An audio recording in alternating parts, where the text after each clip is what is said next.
एक संस्था बताइए जहां पे कोई जाके इंसाफ मांग सकते हैं। कोर्ट जा सकते हैं, पुलिस के पास जा सकते हैं, प्रेस के पास जा सकते हैं, कलेक्टर के पास जा सकते हैं, सारा कानून है। लेकिन it depends on who you are.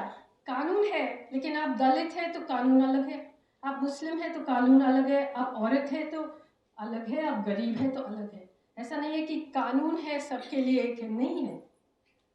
सबसे खतरनाक चीज़ ये है, जब सलवा जुलूम अनाउंस किया हुआ था, जब ऑपरेशन ग्रीन हंट चल रहा था, हम लोग सब हिमांशु जी के आश्रम में ठहरते थे।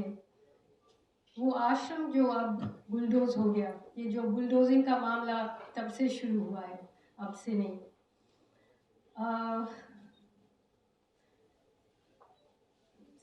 जब सलवा जुलूम अनाउंस हुआ था, जब ऑपरेशन ग्रीन हंट अनाउंस हुआ था, जब जो नंदिनी ने बोला जो 600 गांव जलाया गया था, जो औरत लोगों को बलात्कार किया जा रहा था, जब आदिवासी कोई अपने घर में नहीं रह सकते थे, वो जंगल में रहते थे क्योंकि रात को फोर्स आता था, सलवा जुलूम आते थे। वो ये सब किस लिए हुआ? ऐसा नहीं है कि बस हो गया, एक वजह था। और किस लिए हुआ? इसलिए हुआ कि उस समय बहुत सारे MOU साइन हो गए थे, बहुत सारे corporate mining companies, infrastructure leases sign किए गए थे।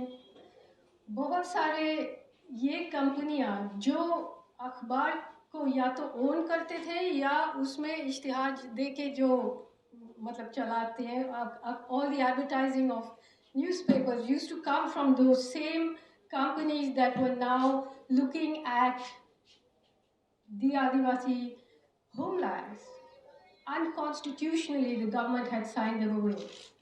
मतलब हमारा संविधान के खिलाफ था वो MOUs। तो एक पूरी तरह से कॉन्फ्लिक्ट ऑफ इंटरेस्ट था। उस समय का prime minister said that this is the single largest internal security threat. The poorest people in our country are the single largest internal security threat. उस समय हम लोग टीवी देखते थे, तो आजकल उसके बाद हुआ मुस्लिम टेररिस्ट है, तो उस समय आदिवासी टेररिस्ट थे। और जब हम में से काफ़ी लोग अंदर गए जंगल में, मैं भी गई थी, बहुत हफ्तों के लिए मैं अंदर रही, और बहुत से लोगों को, बहुत वो जला हुआ गांव को मैंने देखा। बहुत से औरतों को जो नक्सली थे, the naxalite Maoist PLJ, the Liberation Army, there were more than 40% women, young women. तो मैंने उनसे बात किया कि तुमने क्यों बंदूक उठाया? एक मुझे अभी भी याद है, कॉमरेड कमला, उन्होंने मुझे बताया कि मैंने अपना एक रिश्तेदार को देखा, मैं छिपी हुई थी, और उसको इतना बलात्कार किया कि वो नीचे घास भी नहीं रहा। There was no grass left. That is what they did. लेकिन उन्हीं को हम अभी जो लड़ेंगे उनको टेररिस्ट बोलेंगे। जैसे हिमांशु जी ने कहा कि ये लड़ाई बाहर आएगा, आ चुका है। क्या फ़र्क है ये किसान आंदोलन और अंदर वाले ये जो लड़ाई है, इसके इश्यूज में क्या फ़र्क है? दोनों सेम है ना, कि अपना ज़मीन, अपना जो आइडेंटिटी, अपना जो सब कुछ आप कॉर्पोरेट के हाथ में थाम रहे हैं। लेकिन किसान आंदोलन के पास एक मिडिल क्लास है, बड़े किसान हैं, पैसे हैं, वो लड़ सकते थे। और उनमें भी बहुत से लोग और उनके अंदर बहुत से ऑर्गेनाइजेशंस बहुत पहले से बस्तर का लड़ाई समझ चुके थे, बस्तर के लोगों को बुलाते थे, सुनते थे। इस कमरे में कितने बार हमने ऑपरेशन ग्रीन हंट के बारे में प्रेस कॉन्फ्रेंस किया। सब के सब जेल में है, साईं बाबा जेल में है, रोना जेल में है, गौतम नवलखा जेल में है, सुधा जेल में है, गैडलिंग जेल में है। उनका क्या गुनाह था? इसी लड़ाई के बारे में वो बोल रहे थे। इसी लड़ाई के बारे में।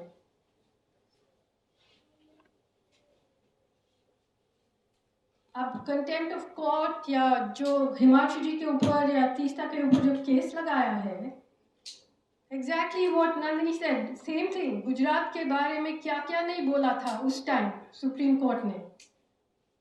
अभी it's a crime to follow the process of law set out by the courts. मतलब 16 साल इसीलिए लगा क्योंकि कोर्ट में इतना टाइम लगता है, वो सब आपके पास है, you have all those provisions.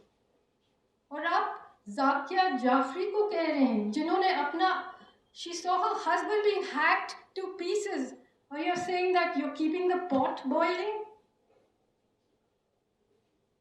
What is wrong with this country? मुझे सवाल नहीं पूछना चाहिए, इससे मैं एक सवाल आपसे पूछ रही हूँ कि आप एक संस्था बताइए इन दिस डेमोक्रेसी, एक संस्था बताइए जहां पे कोई जाके इंसाफ मांग सकते हैं। कोर्ट जा सकते हैं, पुलिस के पास जा सकते हैं, प्रेस के पास जा सकते हैं, कलेक्टर के पास जा सकते हैं, सारा कानून है, लेकिन it depends on who you are. कानून है, लेकिन आप दलित है तो कानून अलग है, आप मुस्लिम है तो कानून अलग है, आप औरत है तो अलग है, आप गरीब है तो अलग है। ऐसा नहीं है कि कानून है सबके लिए एक है, नहीं है। सबसे खतरनाक चीज ये है। अब आज़ादी के बारे में हिमांशु जी बोल रहे थे। आज़ादी के बाद इन द 60s बहुत इनकलाब हो रहा था इस देश में, बहुत अलग अलग किस्म के रेवोल्यूशनरी मूवमेंट्स हुआ था इस देश में। वो क्या मांग रहे थे? वो मांग रहे थे लैंड टू द टिलर, जो जमीन पे मेहनत करते उनको जमीन दो, जमींदारी खत्म करो, रीडिस्ट्रीब्यूशन ऑफ वेल्थ। बहुत इनकलाबी चीजें मांग रहे थे, उनको कुचला दिया, खत्म कर दिया। 80s और 90s में आंदोलन, जो रैडिकल आंदोलन थे, क्या मांग रहे थे? नर्मदा बचाओ आंदोलन क्या मांग रहे थे कि हमारे पास जो है जमीन वो छोड़ दीजिए, हमको विस्थापन मत कीजिए। एंटी डिस्प्लेसमेंट हो गया, from justice to anti displacement. उनको भी कुचला के खत्म कर दिया। फिर आ गया 2000 में, 2008, 9, 10, तब क्या लोग मांग रहे थे? नरेगा, कि बस हमें 3 महीने के लिए थोड़ा मतलब पेट भरने के लिए पैसे दो। तब कहते कि नहीं, ये बहुत खराब बात है, नहीं हो सकता है, नो एम्प्लॉयमेंट गारंटी। अब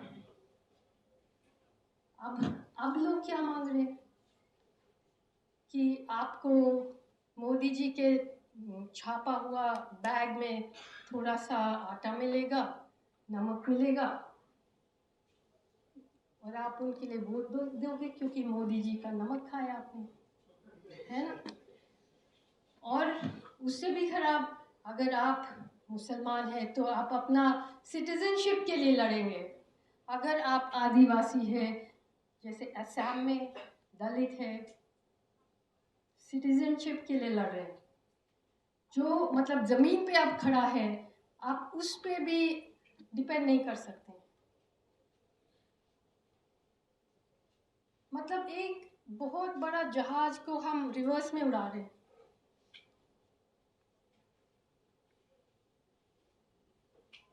कौन सा मतलब अभी इतने सालों में जो हम विपक्षी पॉलिटिकल पार्टीज कहते हैं, जो भी है, कांग्रेस है, शिवसेना है, जो भी पार्टी है, अभी उनका तो बस खरीदारी होती है, ऑक्शन होती है। मतलब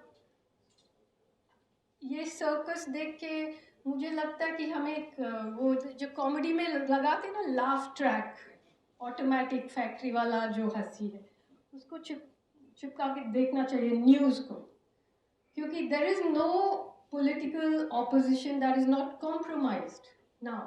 There is not at a national level for sure. सो जो इनकलाब आएगा, किसान आंदोलन से आएगा, बस्तर का आंदोलन से आएगा, दलित आंदोलन से आ सकता है। 2019 जब इलेक्शन का रिजल्ट आया था, जब बीजेपी छा गया था, उन्होंने दिखाया कि हमें मुसलमान का वोट नहीं चाहिए, तब भी मेजॉरिटी जीत सकते हैं। हमने मायावती को हरा दिया, हमने लालू को हरा दिया, हमने मुलायम सिंह का पार्टी को हरा दिया। सब कुछ हमारे पास है। सब हिंदू बन गए, सब बीजेपी का मेजॉरिटी पूरा, मतलब उन्होंने पूरा ताकत से जीता था। उस टाइम मैंने देखा हमारा प्रधानमंत्री आया था शाम को, मतलब विक्ट्री स्पीच देने के लिए, बहुत उदास था। हमें समझ में नहीं आया कि सबको आपने हरा दिया, फिर भी आप इतना उदास क्यों हैं। और उन्होंने बोला ये टुकड़े टुकड़े गैंग है, ये खान मार्केट गैंग है, ये मतलब 2, 3, 4 जो लोग सब हम हैं और जो जेल में है, ये लोग बाकी है।